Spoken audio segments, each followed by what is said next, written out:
یقین مانے کہ صورتحال جو ہے وہ مذائقہ خیز حد تک دلچسپ ہے۔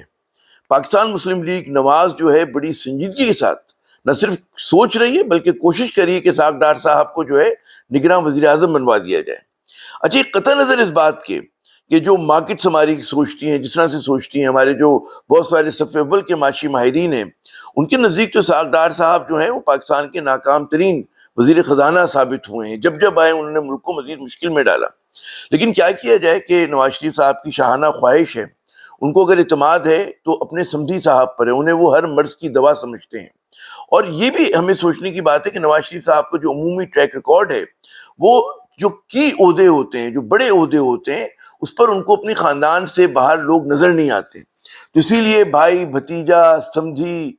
کہتے ہیں نا بیٹی، یا بیٹی کو تیار کر رہے ہیں، تو اس کے علاوہ ان کو کوئی نظر نہیں آتا کہ اور کوئی ان کی پارٹی میں کمپیٹنٹ اہل لوگ نہیں ہیں، پورے پاکستان میں کمپیٹنٹ اہل لوگ نہیں ہیں۔ جب بھی لوگ کہتے ہیں کہ جی موروثی سیاست جو ہے اور اقربا پروری جو ہے وہ زہر ہوتی ہے کسی بھی معاشرے کے لیے، اس کا جیتا جاگتا ثبوت جو ہے وہ آپ کو نواز شریف صاحب کی پارٹی میں ملتا ہے۔ لیکن یہ اور بات ہے کہ وہ اپنی خواہش پوری کر سکیں گے، نہیں کر سکیں گے، یہ ایک بہت بڑا سوال ہے۔ وہ انگریزی کا آپ نے ایک گھسا پٹا سا محاورہ سنا ہوگا نا کہ there are many a slip between the cup and the lip, تو بھی وہی صورتحال ہے اسحاق ڈار صاحب کے حوالے سے۔ دوسرا سوال یہ کہ ان کے جو حکمراں اتحاد میں شامل دیگر جماعتیں، خصوصاً پاکستان پیپلز پارٹی، اس کا کیا رد عمل ہوتا ہے؟ بعض لوگ تو یہ کہہ رہے ہیں کہ جی پیپلز پارٹی سے مشاورت ہو چکی، لیکن جو میں نے تھوڑی بہت بات کی لوگوں سے، تو مجھے لگتا ہے کہ ابھی مشاورت کا عمل پورا نہیں ہوا اور ان کے تحفظات ہیں، جس پہ میں آگے چل کے ذرا بات کروں گا۔ پھر ایک اور سوال ہے کہ کیا ہماری جو اسٹیبلشمنٹ ہے، ملٹری اسٹیبلشمنٹ، وہ نواز شریف صاحب کی ضد کے آگے ہتھیار ڈال دے گی، یا جو ان کا ایک مطلب ویژن ہے کہ پاکستان کی معیشت کو مستحکم ہونا ہے، اس کے لیے بیسٹ پاسبل لوگ چاہیے، جیسے ملٹری کے اندر، آرم فورسز میں میرٹ پہ فیصلے ہوتے ہیں، تو یہاں پر بھی مطلب ہے کہ میرٹ پہ ہی ہونے چاہیے اور اقربا پروری نہیں ہونی چاہیے۔ تو کیا ملٹری اسٹیبلشمنٹ جو ہے بات مان لے گی، ان کی ضد کا احترام کرے گی نواز شریف صاحب کا؟ یہ بھی ایک بہت بڑا سوال ہے۔ اچھا، اسی طرح جو ہے ایک اور بڑا سوال یہ کہ جی اس فیصلے کا، اگر یہ فیصلہ ہو جاتا ہے، اسحاق ڈار صاحب کو نگراں وزیر اعظم بنوا دیا جاتا ہے، تو اس سے جو کہتے ہیں ملک کے اندر اور ملک سے باہر ہم کیا پیغام دے رہے ہوں گے، پاکستان بحیثیت ریاست کیا پیغام دے رہا ہوگا؟ ایک تو بالکل رد عمل ہے کہ جی ایک غیر مقبول فیصلہ ہوگا، اس پہ تو شک و شبے کی گنجائش نہیں ہے۔ لیکن جو انٹرنیشنل پلیئرز ہیں، بیرونی دنیا کے دیگر ممالک، یا آئی ایم ایف کے بارے میں ہمیں پتہ ہے کہ اس کے تحفظات رہے، ان کے معاملات اوپر نیچے رہے، ان کا کیا رد عمل ہوگا؟ تو یہ وہ تمام سوالات ہیں کہ جس کے اوپر ہمیں مطلب ہے، میں کوشش کروں گا کہ ذرا سی بات کروں۔ جو میں نے بیک گراؤنڈ انٹرویوز کیے، مطلب ہے نون لیگ کے بھی ایک دو دوستوں سے بات کی، پاکستان پیپلز پارٹی کے دو تین بڑے سینئر رہنماؤں سے بات کی، جو مطلب ہے کہ زرداری صاحب کے بھی قریب ہیں، چیئرمین بلاول بھٹو زرداری صاحب کے بھی قریب ہیں، اور ان کی بات کو میں لائٹلی نہیں لے سکتا، ہلکے پن سے نہیں لے سکتا۔ تو ان کا کہنا ہے، ان کا جو ایک فوری رد عمل آیا، ان کا تو رد عمل یہ تھا کہ جی مطلب ہے یہ کیسا فیصلہ ہے، اور پاکستان پیپلز پارٹی اسے تسلیم نہیں کرے گی، اور اس کے بقول ان کے کہ اس کا بڑا برا میسج جائے گا۔ ایک صاحبہ نے یہ فرمایا پیپلز پارٹی کی کہ جناب اس کا، جو میں نے بھی شروع میں بات کی کہ آئی ایم ایف کے ساتھ جو ہیں، سب کو پتہ ہے کہ اسحاق ڈار کے تعلقات اب اچھے نہیں ہیں، اور یہی وجہ ہے کہ یہ پروگرام جو اسٹینڈ بائی ارینجمنٹ ملا، اس میں خود ہمارے مطلب ملٹری چیف کو اپنا کردار ادا کرنا پڑا، اس کے لیے وزیر اعظم کو اپنا کردار ادا کرنا پڑا۔ جو کام پہلے آپ کے وزیر خزانہ اور آپ کے اسٹیٹ بینک کا گورنر کرتے تھے، اس کے لیے آپ کے ٹاپ لیڈرشپ کو کودنا پڑا۔ تو وہ جو ایک بد اعتمادی ہے، کیونکہ اس کی وجہ یہ ہے کہ اسحاق ڈار نے 7th اور 8th ریویو کے بعد جو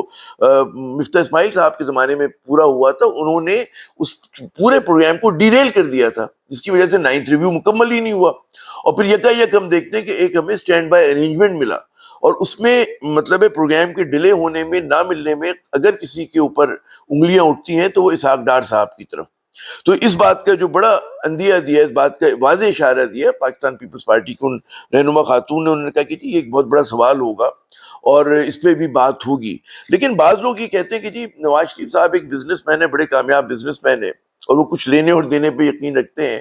تو غالباً جب انہوں نے یہ بات بالکل مارکیٹ میں لے کر آ گئے، اور اسحاق ڈار صاحب نے ایک انٹرویو میں یہ کہہ بھی دیا کہ جی مجھے جو ذمہ داری دی جائے گی میں قبول کروں گا، یعنی کہ افواہ کے ڈومین سے زیادہ باہر آ گئی وہ بات، تو پھر ہمیں سمجھنا یہ چاہیے کہ اس میں مطلب ہے کچھ نہ کچھ کھچڑی پک رہی ہے، اور ایک دم ہوائی شوشہ جو ہے وہ نہیں چھوڑا گیا۔ تو بعض لوگ یہ کہتے ہیں جو مطلب ہے تجزیہ کار ہیں، جو بزنس کے لوگ ہیں، بڑا میری ایک آدھ ٹاپ بزنس مین سے بھی ابھی بات میں کر کے آ رہا ہوں، تو ان کا کہنا ہے کہ جی ہو سکتا ہے کہ رابطہ ہو گیا ہو، غالب امکان یہی ہے، اور اس کے بعد یہ نام سامنے آیا ہو، لیکن پیپلز پارٹی کی جو لیڈرشپ ہے وہ اس کا ابھی تک ڈینائی کرتی ہے، اس کی تردید کرتی ہے. وہ کہتے ہیں کہ نہیں، اس کے اوپر بات ہوگی، کوئی نام فائنل نہیں ہوا، ابھی بہت قبل از وقت ہے اس طرح کے ناموں پہ بات کرنا، اور ایسے نام کو سامنے لانا کہ جو بہت زیادہ متنازع ہو، جس کے بارے میں مارکیٹس بہت زیادہ اپسیٹ ہوں، آئی ایم ایف کو تحفظات ہوں، تو وہ لانا جو ہے کسی طرح سے مطلب ہے اچھی فیصلہ نہیں ہوگا. اور پھر یہ بھی لگے گا کہ جی پورا جو کنٹرول ہے نگراں حکومتوں کا بھی وہ شریف خاندان کے ہاتھ میں ہے. تو نواز شریف صاحب کے پاس کیا ایسی چیز ہوگی پیش کرنے کو کہ وہ زرداری صاحب کو، بلاول بھٹو زرداری صاحب کو مطمئن کر سکے اور کہہ سکے کہ ٹھیک ہے، اگر ہم یہ لے رہے ہیں تو ہم آپ کو اس کے بدلے میں یہ دیں گے، کیونکہ آپ کو پتہ ہے کہ لین دین کا زمانہ اور اتحاد جو ہے وہ اسی طرح چلا کرتے ہیں. تو کیا دیا جا سکتا ہے؟ اب اگر آپ اس پہ قیاس آرائی کریں کہ زرداری صاحب کو صدر بنوا دیں گے، کیا اہم ترین جو ہیں وزارتیں ان کو دے دیں گے، کیا کریں گے، ایسی کیا چیز ہوگی؟ یا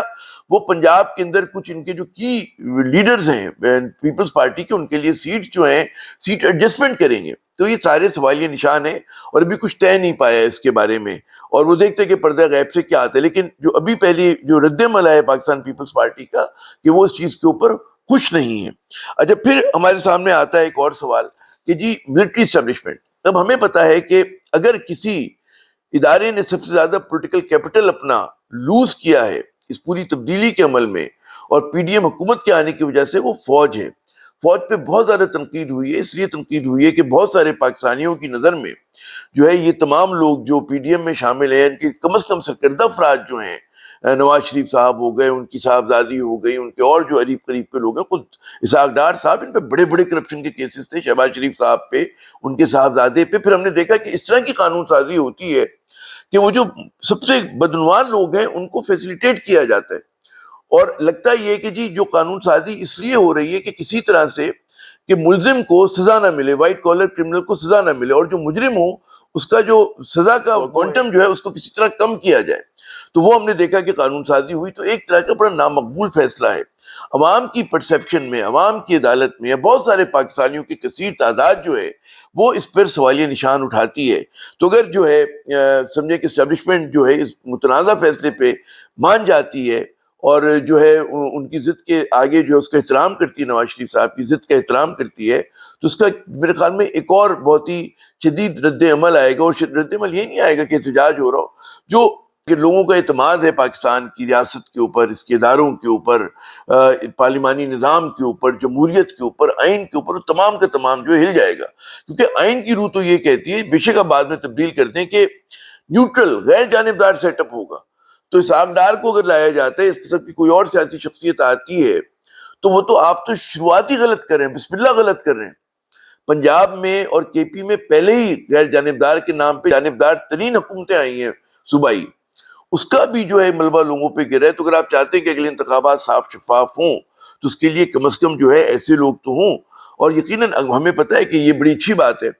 کہ وہ لوگ، اگر اسٹیبلشمنٹ یہ سوچ رہا ہے کہ جی وہ لوگ ہیں جو معاشی ماہرین ہوں، تاکہ ایک تسلسل کو مینٹین کیا جائے، اور یہ جو آئی ایم ایف کا پروگرام ہے جسے شروع کیا گیا ہے وہ نگراں حکومت پہ بھی جاری رہے، اس کے بعد بھی جاری رہے. تو یہ چیز جو ہے بڑی اچھی ہو، لیکن اس کے لیے آپ کو بہتر آدمی لانا پڑے گا، غیر متنازع نام لانا پڑے گا. ظاہر آپ کہیں گے جی اس کے جواب میں نون لیگ کے لوگ کہ جی اس ملک میں کوئی بھی غیر متنازع نہیں ہے، لیکن ایسی بات نہیں ہے.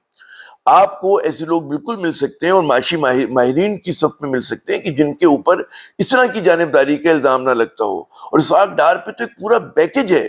ان کا پیکج بہت بڑا پیکج ہے. ان پہ ٹھیک ہے ان کو بری کر دیا گیا، ٹھیک ہے کہ ان پہ مقدمات ختم ہو گئے، لیکن عوامی پرسیپشن تو اس طرح سے دور نہیں ہوتی. تو میرے خیال میں اسٹیبلشمنٹ کو اس بارے میں بھی سوچنا چاہیے. اچھا، ہمیں یہ چیز بھی ذہن میں رکھنی ہوگی کہ ڈار صاحب کی بارے میں بڑے دعوے کیے جاتے ہیں کہ جی بڑے زبردست، ان سے بڑا کوئی فائنانس منسٹر نہیں ہے. تو بڑی اوور ریٹڈ قسم کی ان کی جو ہے مطلب ہے پرفارمنس ہے. 2013 سے 18 کے درمیان یہ ایک بہت بڑا بیلنس آف پیمنٹ کا کرائسس پیدا کر کے گئے تھے جو پی ٹی آئی کے ذمے پڑا تھا. اور اس مرتبہ پھر ان کا جو فکسیشن ہے روپی کے ساتھ، اور یہ جو مطلب ہے جس طرح سے مارکیٹ فورسز کو مینیپولیٹ کرنا چاہتے ہیں، فجنگ کے ان پہ الزامات ہیں، تو اس سے کوئی مطلب ہے کہ جو سنجیدہ قسم کے کہتے ہیں نا معاشی ماہرین ہیں، ان پہ بھروسہ نہیں کرتے. اور یہی آپ حال دیکھیں کہ اگر آپ بزنس سرکل میں بات کر کے دیکھیں تو آپ کو ایک مجموعی تاثر، عمومی تاثر جو ہے وہ ایک منفی تاثر ہوگا. تو یہ تمام پہلوؤں کو سوچنا چاہیے، ہماری اسٹیبلشمنٹ کو بھی، خود نواز لیگ کو بھی سوچنا چاہیے، پاکستان پیپلز پارٹی کو سوچنا چاہیے، اور جو دیگر اتحادی ہیں کہ آپ اگر پہلا قدم غلط لیتے. بعض لوگ لیکن یہ کہتے ہیں کہ جی اگر اس طرح کا مطلب ہے کہ وہ چاہ رہے ہیں کہ جی ان کے وفادار ترین لوگ آئیں، تو غالباً یہ ایک سگنل اس بات کا بھی ہے کہ جی کسی طرح کی بدگمانی ہے اسٹیبلشمنٹ اور جو ہے وہ پولیٹیکل فورسز کے درمیان. ان کو لگ یہ رہا ہے کہ اگر کوئی ٹیکنوکریٹ آ جاتے سنجیدہ قسم کے تو کہیں الیکشن ڈیلے نہ ہو جائے. اور یہ مطلب ہے خیر اس چیز کو تو، اس کنسرن کو ایڈریس کیا جاتا ہے، کیونکہ پاکستان کے آئین میں تو کوئی جگہ نہیں ہے اس چیز کی کہ جی آپ غیر معینہ مدت کے لیے 3-4 مہینے کے لیے آگے کر دیں. گو کہ آپ کو بہت سارے بہانے مل سکتے ہیں اس چیز کے، لوگ کوشش کریں گے جو قوتیں چاہتی کہ الیکشن آگے ہو کسی طرح سے کہ آپ پورا نئے سینسس کے تحت کرائیں. اگر نئے سینسس کا آپ جانور کھول دیتے ہیں تو اس کا مطلب کیا ہوگا کہ جناب آپ پھر ڈیلیمیٹیشن کی طرف جائیں گے، 4-5 مہینے مزید چاہیے ہوں گے آپ کو. تو وہ اس چیز کا اندیشہ ہے، لیکن اندیشے کو ختم کرنے کے اور طریقے ہو سکتے ہیں. یہ طریقہ نہیں ہو سکتا کہ جی آپ متنازع ترین شخص کو جو ہے وہ آپ نگراں وزیر اعظم بنا دیں. آخری بات یہ کہ ایک بار پھر اس ملک میں یہ جو ایک تاثر ہے نا کہ جی اس ملک کو راجواڑے کی طرح چلایا جا رہا ہے. جو بڑے سیاسی خاندان ہیں ان کو اپنی ناک سے آگے کچھ نظر نہیں آتا، ان کو اپنے خاندان سے آگے نظر نہیں آتا. جو اس ملک میں اقربا پروری ہے، جو موروثی سیاست کا زہر ہے، اور یہ ایسے مطلب ہے کہ سومنات کے بت ہیں کہ جن کو توڑنا بہت ضروری ہے. اگر پاکستان کو آگے جانا ہے، پاکستان میں جمہوریت کو پنپنا ہے، ہماری جمہوری نظام کے ثمرات عام آدمی تک جانے ہیں، تو اس کے لیے آپ جو کہتے ہیں نا ہر سطح کے اوپر موروثی سیاست کا اور اقربا پروری کا مقابلہ بہت ضروری ہے. تو اس میں اگر اتنا یہ برا میسج جائے گا، اتنا برا منفی پیغام جائے گا کہ اس کا آپ اندازہ نہیں کر سکتے. جب بھی میں نے کہا مذائقہ خیز ہے یہ چیز کہ اسحاق ڈار کے بارے میں اگر سنجیدگی سے سوچا جا رہا ہے کہ جی نگراں وزیر اعظم جس کی پہلی شرط یہ ہے کہ اس کو غیر جانبدار ہونا ہے، تو آپ ایک جانبدار ترین شخص کو جو ہے اس عہدے پر لے کر آ جاتے ہیں. تو بعض لوگ کہتے ہیں جی ہم حضری ہم چپ رہے، منظور تھا پردہ تیرا. تو لیکن جیسا میں پھر آخری میں کہوں گا کہ اگر اس طرح کا کوئی فیصلہ ہوتا ہے تو اس کا مطلب یہ ہے کہ لوگ جو ہے مزید بدگمان ہوں گے، ان کا اعتماد جو ہے اس پورے نظام پہ سے مزید مجروح ہوگا، خلیج بڑھے گی، بد اعتمادی بڑھے گی. اس کے دور کرنے کا طریقہ یہ ہے کہ پاکستان میں شریف لوگوں کی کمی نہیں ہے، جو حقیقتاً شریف ہو، نام کے نہ ہو، اور واقعی وہ ایسے مطلب ماہر بھی ہیں، معاشی کہتے ہیں امور کے ماہر بھی ہیں کہ جن کو آپ لا سکتے ہیں اور یقینی بنا سکتے ہیں اس بات کو کہ جناب وہ بطور نگراں بھی رہے، اور اس کے بعد اگر کوئی سیٹ اپ ہو تو اس میں بھی ان کا رول رہے تاکہ پالیسیز کا تسلسل جاری و ساری رہے. عامر ضیاء کو اگلے ویلاگ تک کے لیے اجازت. خدا حافظ.